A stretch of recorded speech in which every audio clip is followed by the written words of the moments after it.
माऊली श्री स्वामी समर्थ. सर्वांचे अनिता's creativity YouTube channel मी अनिता हार्दिक स्वागत करते. आजच्या व्हिडिओमध्ये अशी एक खूप इन्स्पायरेशनल मोटिवेशनल स्टोरी तुम्हाला सांगणार आहे. त्या स्टोरीतून नक्कीच तुम्ही इन्स्पायर्ड व्हाल, मोटिवेट व्हाल आणि नक्कीच तुमचं सर्व जीवन व्यतीत कराल ही मी आशा बाळगते. ऐका संपूर्ण स्टोरी, त्यामुळे व्हिडिओ न स्किप करता संपूर्ण ऐकावा ही मी तुम्हाला विनंती करते. ऐका.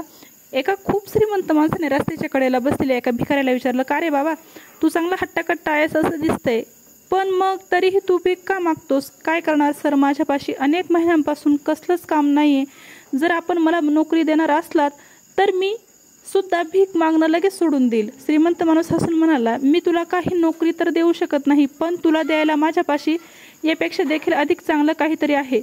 तू माझ्या बिझनेस पार्टनर का होत नाहीस? म्हणजे बघ, तुला झेपणार असेल तर.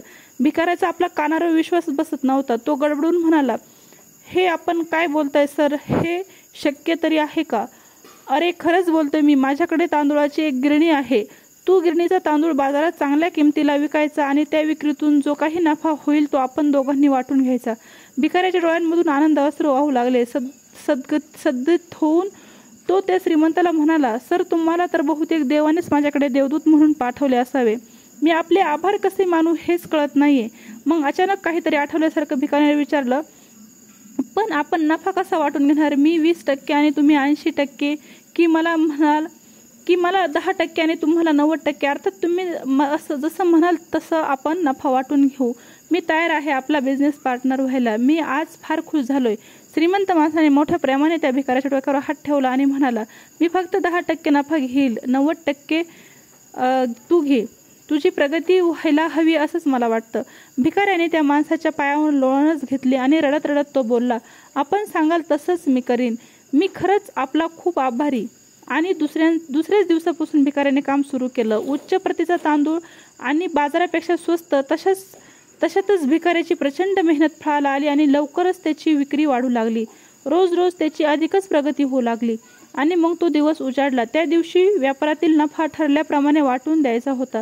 श्रीमंत माणसाला वाटून द्यायचा असलेला 10% नफा देखील त्याला खूप अधिक वाटू लागला. आणि मग अचानक त्याच्या डोक्यात सैतान घुसला. तो विचार करू लागला, रात्रंदिवस मेहनत मी घेतली, त्या श्रीमंत माणसानं तर काहीच काम केलं नाही. मला जीवनात एक संधी केवळ त्याने दिली आहे. मग मी त्याला हा 10% नफा तरी का द्यायचा? ह्या नफ्यावर त्याचा अजिबातच हक्क नाही. इकडे ठरलेल्या वेळी तो श्रीमंत माणूस आपला नफ्याचा 10% वाटा घेण्यासाठी आपल्या बिझनेस पार्टनरकडे आला. तेव्हा चेहऱ्यावर मोठा खेद दाखवत तो म्हणाला, सर, अजून थोडा हिशोब व्हायचा बाकी आहे. मला या व्यवहारात बहुधा घाटाच झाल्यासारखं वाटतंय. शिवाय ह्या धंद्यासाठी मी लोकांकडून घेतलेली कर्जे देखील फेडायची राहिली आहेत. आता त्या भिकाऱ्याच्या मनात बद्दी आली होती हे स्पष्ट दिसत होतं. तो श्रीमंत माणूस म्हणाला, मला माहिती आहे की तू व्यवहारात तुला किती नफा झालाय ते. मग तू मला माझा हिस्सा देण्यासाठी टाळाटाळ का करतोयस? यावर तो भिकारी पटकन बोलला, ह्या नफ्यावर तुमचा काहीच हक्क नाही. सगळी मेहनत तर मीच एकट्याने केली. आता विचार करा, जर तो श्रीमंत माणूस आपण असतो आणि त्या भिकाऱ्याकडून आपल्यालाही असंच उत्तर मिळालं असतं तर आपण काय केलं असतं? अगदी त्याचप्रमाणे भगवंताने आपल्याला हे जीवन दिले. हात, पाय, डोळे, नाक, कान, बुद्धी दिली आहे. सतसत विवेक बुद्धी दिली, बोलण्यासाठी वाणी दिली, समज दिली. आपल्याला हे लक्षात ठेवलं पाहिजे की दिवसातील 24 तासापैकी 10% वर देवाचा अधिकार आहे. हा 10%चा वेळ आपण अगदी खुशीनं आपण भगवंताच्या स्मरणात घालवला पाहिजे. आपल्या उत्पन्नाचा 10% भाग अलग काढून चांगल्या कार्यासाठी, सत्कर्मासाठी आपण वापरावा आणि त्यानं आपल्याला हे जीवन, ही सुख दिलीत ना, ती त्या भगवंताचे आभार मानावेत.